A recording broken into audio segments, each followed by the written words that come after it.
کسی کی عزت پامال کرنے میں آتا ہے، انسان کو ستانے کے لیے بدترین ہتھیار ہے کہ اس کی غیر موجودگی میں اسے برا بھلا کہا جائے اور اس کی برائیوں کو ڈسکس کیا جائے۔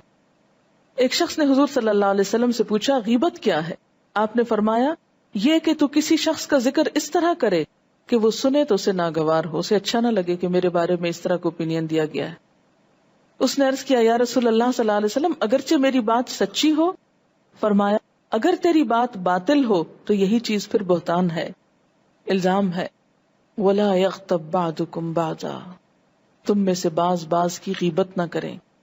غیبت کا لفظ کس سے؟ غیب سے ہے، یعنی اس کی غیر موجودگی میں، اس کی پیٹھ پیچھے، کیونکہ کسی کے سامنے جب کوئی کرتا ہے تو وہ اپنی صفائی پیش کر سکتا ہے نا، لیکن جب اس کے فرشتوں کو بھی خبر نہیں کہ اس کے بارے میں کیا کہا جا رہا ہے اور کیسی کیسی بات کہی جا رہی ہے، تو وہ اپنا دفاع بھی نہیں کر سکتا، خود کو پروٹیکٹ بھی نہیں کر سکتا۔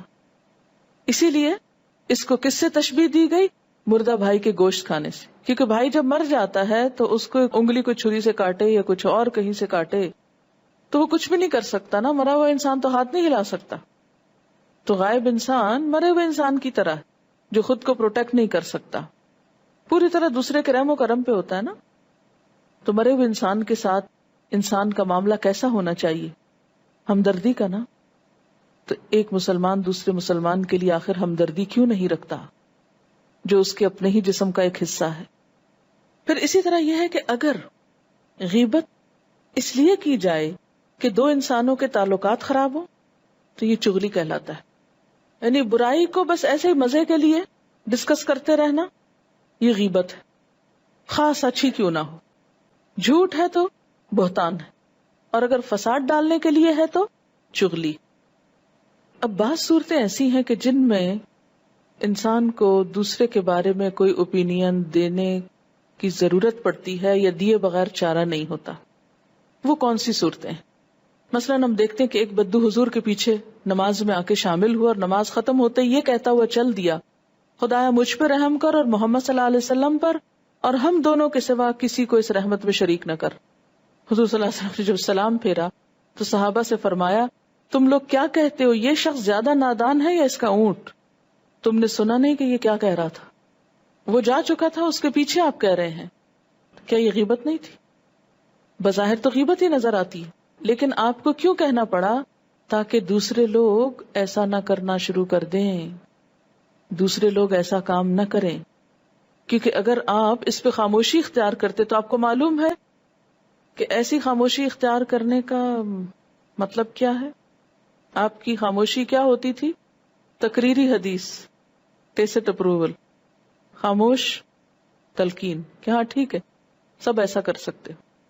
تو بسا اوقات رہنمائی کے منصب پر فائز لوگ اگر کسی ایسی چیز کی طرف نشاندہی کریں بغیر نام لیے تو ایسی صورت میں وہ غیبت شمار نہیں ہوتا۔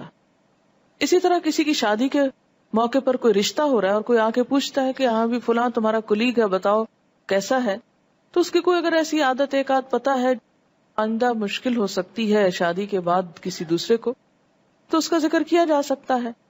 لیکن یہ نہیں کہ سب کو دکھاتا پھر، مومن تو مومن کا آئینہ ہے، سب سے پہلے تو کسی کی خرابی خود اس کو دکھانی چاہیے، اور اگر اس کو نہیں بھی دکھائی تو اگر کسی کو رشتہ کرنا ہے اس سے یا کوئی بزنس کرنا ہے تو اس کو بس اتنی بات جتنی علم ہو بڑھائے چڑھائے بغیر صرف اتنا ذکر کر دیا جائے، اور اس میں بھی تمسخر کا انداز نہ ہو، حقارت کا انداز نہ ہو، کسی کو لیٹ ڈاؤن کرنا نہ ہو، بس خاموشی سے کہہ دیا جائے کہ میرے علم میں یہ بات ہے۔ جیسے حضور صلی اللہ علیہ وسلم کے پاس ایک خاتون آئی فاطمہ بنت قیس، ان کو دو لوگوں نے نکاح کا پیغام بھیجا تھا، انہوں نے آپ سے مشورہ کیا کہ میں کیا کروں، یہ آپ کے صحابہ ہیں، تو آپ نے فرمایا کہ ان میں سے ایک تو مفلس ہے اور دوسرے بیویوں کو مارتے ہیں۔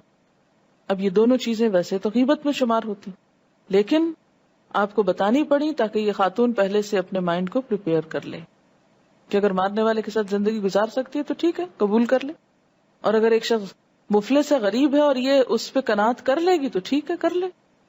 اسی طرح ایک شخص آپ صلی اللہ علیہ وسلم کے پاس ملنے کے لیے آیا، آپ حضرت عائشہ کے ہاں تشریف فرما تھے، اس نے آ کے اجازت لی تو آپ نے فرمایا یہ قبیلے کا بدترین آدمی، پھر آپ باہر تشریف لے گئے، اس سے بڑی نرمی سے بات کی، گھر واپس آئے تو حضرت عائشہ نے عرض کیا کہ آپ تو اس سے بڑی اچھی طرح بات کر رہے تھے، حالانکہ آپ نے کہا تھا کہ وہ بدترین آدمی ہے۔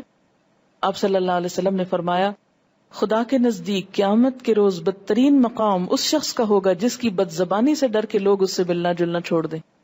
تو مراد آپ کی کیا تھی کہ میں اس سے بد زبانی اور بد اخلاقی نہیں کر سکتا، خواہ وہ بدترین شخص ہے۔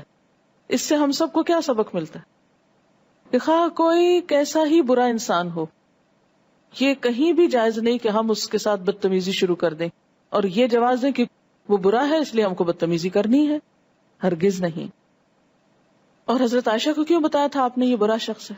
کہ کہیں ایسا نہ ہو کہ آپ کی غیر موجودگی میں آ جائے اور وہ سمجھے کہ حضور تو اس سے بہت اچھی طرح بات کر رہے تھے اور وہ اس کی کسی برائی کا شکار نہ ہو۔ لیکن اس سے زیادہ آپ نے کچھ نہیں کہا کہ پھر وہ قصے سنانے لگ جائے، اچھا اس نے ایک دفعہ ایسا کیا تھا، پھر دوسری دفعہ ایسا اور تیسری دفعہ ایسا، بس اتنا ہی کہہ دینا کافی کہ محتاط۔ اسی طرح ایک موقع پر حضرت ابو سفیان کی بیوی ہند نے آ کے حضور سے عرض کیا، ابو سفیان ایک بخیل آدمی، مجھے اور میرے بچوں کو اتنا نہیں دیتے جو ضروریات پوری کرے۔ اب یہ ہے کہ بیوی کی شکایت شوہر کے بارے میں کسی ایسے انسان سے جو اس کی مدد کر سکے، یہ بھی اس میں شمار نہیں ہوتی، لیکن ہر مجلس میں بیٹھ کے شوہر کو برا کہنا شروع کر دینا اور ہر ایک کے سامنے اس کے قصے کھولنا، ہن لباس لکم وانتم لباس لہم، اپنا ہی لباس پھاڑنا ہے۔ تو اس سے کیا پتہ چلتا ہے؟ اگر مظلوم کسی ظالم کی شکایت کرتا کسی عدالت میں جا کے تو غیبت نہیں شمار ہو۔ اسی طرح اگر اصلاح کی نیت سے کسی ایسے شخص کا ذکر لوگوں کے سامنے کر دیا جائے جسے لوگ فالو کرتے ہوں، جس کو کاپی کرتے ہوں، اور اس بات کی طرف جو سب کے سامنے بھی ہو، مثلا ایک شخص غلط قرآن پڑھتا ہے اور آپ جانتے ہیں اور کوئی شخص اس کے پاس پڑھنے کو جاتا ہے، تو آپ اس کو بتا سکتے ہیں کہ ذرا محتاط رہنا کہ یہ اور یہ چیز جو ہے یہ درست نہیں، تاکہ یہ غلطی نہ سیکھے۔ لیکن مزید کہانیاں من گھڑت سچی جھوٹی کچھ اور پھیلانا شروع کر دیں، یہ درست نہیں۔ پھر اسی طرح یہ ہے کہ فتویٰ لینے کے لیے کسی واقعے کا ذکر کرنا، اس میں مثلا اگر ایک باپ اپنے بچوں کو ماں کی وراثت سے محروم رکھے ہوئے ساری جائیداد پہ خود قبضہ کر لیا اور کوئی بچہ اپنی شکایت باپ کی لے کے جاتا ہے تو غیبت، لیکن اس کو فتویٰ لینا ہے، اسے بتانا پڑے گا کہ میرا باپ ایسے کر رہا ہے، اس ریلیونٹ ایشو تک ہی بات کرنا ہوگی۔ یہ نہیں کہ اب آپ کو نہیں، وہ نماز بھی نہیں پڑھتا اور وہ فلاں بھی غلط کام کرتا اور وہ فلاں بھی، اور بے وجہ بہت سی اور کہانیاں ساتھ نہیں، جتنی بات کا فتویٰ مطلوب ہے۔ مثلا ایک شخص نے اپنی بیوی کو طلاق دی یا مارا، وہ فتویٰ لینے جا رہی ہے بیوی، تب اسے بتانا ہوگا کہ شوہر نے طلاق کہی ہے یا نہیں کہی، تو یہ غیبت میں نہیں شمار ہوگا۔ لیکن مفتی صاحب کے سامنے بتانا تو جائز ہے، عوام کے سامنے اس کا ذکر کرنا درست نہیں۔ اچھا، اسی طرح ہر مجلس میں بیٹھ کر کبھی حکومت کی برائیاں شروع کر دینا، کبھی کسی سیاسی لیڈر کی باتیں شروع کر دینا، یہ بھی درست نہیں۔ ہم لوگوں نے اس کو بہت ایک لائسنس دے دیا ہے کہ چونکہ وہ تو مشہور آدمی اور غلطیاں کر رہے ہیں سر عام، تو اس لیے ہمیں بھی اجازت ہے کہ ہم بھی ہر وقت ان کا نام لے لے کے ان کو ڈسکس کریں۔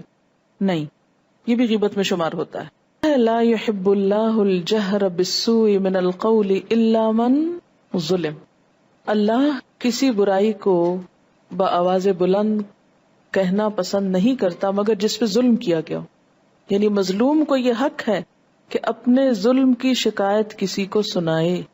جیسے تفسیر میں بھی میں نے آپ کو بتایا تھا کہ مظلوم ظالم کے خلاف فریاد کر سکتا ہے، مقدمہ دائر کر سکتا ہے، حق مانگ سکتا ہے، اس ظلم کو رکوانے کے لیے مدد طلب کر سکتا ہے، لیکن ایسی باتیں ہر مجلس میں کہنے اور اخباروں میں چھاپنے کی نہیں ہوتی۔ ان کو نشر نہ کریں، کیونکہ برائی کو نشر کرنا بھی ایک پولوشن میں ہی آ جاتا ہے۔ کیا کریں؟ اس کے پاس جائیں جو آپ کی مدد کر سکے۔ ابھی بات ہے نا کہ جب کوئی آپ کی برائی کرے تو جواباً آپ نہ کریں، چھوڑ دیں ان کو ان کے حال پہ۔ انہوں نے اپنے لیے اپنی کمائی کرنی ہے اور ہم کو اپنی کرنی۔ انہوں نے ہماری قبر میں نہیں آنا اور ہم نے ان کی قبر میں نہیں جانا۔ انہوں نے ہمارا حساب نہیں دینا اور ہم نے ان کا نہیں دینا۔ جس کو جو کہنا ہے وہ ابھی سورۃ قاف پڑھیں گے کہ سب لکھا جا رہا ہے۔ شیخ سعدی کا قول ہے، تم نے غیبت کرنا ہے تو اپنی ماں کی کرو، کیونکہ تمہاری ماں تمہاری نیکیوں کی زیادہ حقدار ہے۔ یہ یاد رکھیں کہ جس کی آپ غیبت کرتے ہیں، جس کو آپ برا بھلا کہتے ہیں، جس کو آپ نیگیٹو وے میں ڈسکس کرتے ہیں، دراصل آپ اپنی نیکیاں اس کو بھیج دیتے ہیں۔ نیکیاں سمیٹنا ایک تکلیف دہ عمل ہوتا ہے، تو کبھی کسی کی باتیں سن کر خاموش ہو کر بھی نیکیاں جمع کی جا سکتی، ٹھیک ہے۔ اسی طرح یہ ہے کہ اگر آپ سے کسی کی غیبت ہو گئی ہے یا ہوتی رہی ہے تو اس کے لیے بخشش کی دعا کریں، اس کی طرف سے صدقہ کریں، اور یہ سوچیں ضرور کہ میں اپنی اتنی ساری نیکیاں اس کو دے چکی ہوں،